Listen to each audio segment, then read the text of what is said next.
eternity. Ha'olam. Literally this means in the Hebrew, time out of mind. That you can't concept the time. So did he pre-exist? Of course he had to pre-exist. Let's go to the book of Genesis. Let's go to the very beginning of the Bible. And we'll see this again. Genesis 1:1. In the beginning. In the beginning. Bereshit. Bereshit Elohim bara hashamayim ve'haaretz. In the beginning Elohim created the heavens and the earth. Now we look at that word Elohim. And again, in Hebrew, the word for deity, would be El. In Aramaic, it could be Eli or Eloi. But if it's plural, if it's more than one, it would be Elohim. Now, in fairness, if you're talking to someone who's Jewish or you're talking to a rabbi or whatever, in fairness, sometimes to Yahweh, this word can be in the plural to show his greatness. So you can't say it every single time. There's 2,500 times in the Bible that Elohim is used. More than 7,000 times, of course, his personal name Yahweh is used.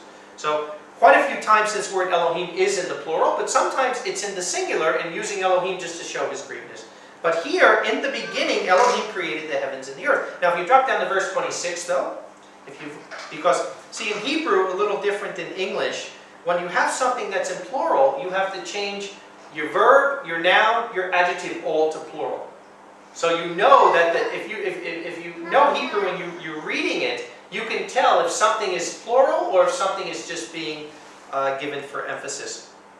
But here in verse 26 of Genesis 1, it says, "And Elohim said, let us make man in our image, according to our likeness, and let them rule over the fish of the sea, the birds of the heaven, over the cattle, and over the earth, and over all the creepers creeping on the earth." So Elohim said, Elohim more than one, let us make man in our image according to our likeness. So clearly this here, there's more than one. Now again, we don't know at this point who the other one is or how many more there is, but clearly, dogmatically, 100% you can prove there was someone beside Yahweh the Father there in creation. And we're going to see, because there's other scriptures that tell us exactly who it was, who was there. But right here, we just know there's more than one. Now, sometimes if you're talking to a rabbi or a Jewish person, they might try to say, oh, well, he's speaking to the angelic realm. But again, how could that be true? Man is not made in the image of angels. Man is made in the image of Elohim. And angels are not made in the image of Elohim. So clearly we see there's more than one here. If you go to Genesis 3, this is after Adam and Eve sinned. We see the same thing.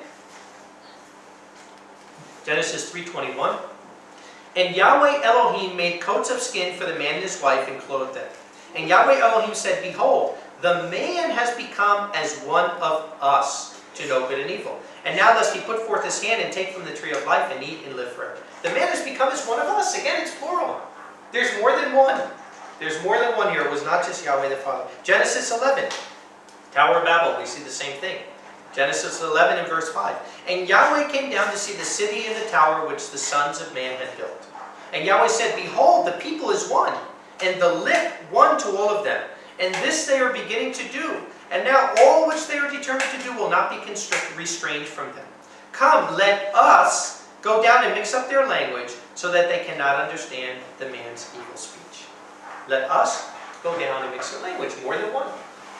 So again, what we see here is we're seeing a pattern.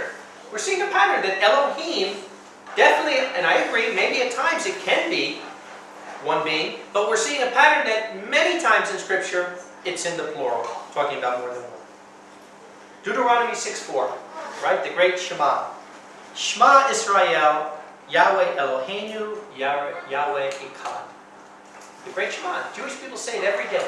Many believers, Messianics, say it every day too. "Hear, O Israel," Deuteronomy 6:4. "Yahweh our Elohim is Yahweh Echad." Now what's very interesting about that, because that's the scripture the Jewish people will actually use against people that believe in Yahshua as Elohim, to say, look, he's saying there's only one. But is that really what it's saying? No, it's not. Because the word Echad is used in the Bible in other places, like in Genesis chapter 1, where it says, "A man will leave his mother and father and cleave to his wife, and the two will become Echad." One. United. The two will become united. So clearly, better here is, "Hear, O Israel, Yahweh our Elohim is Yahweh united." Yahweh united.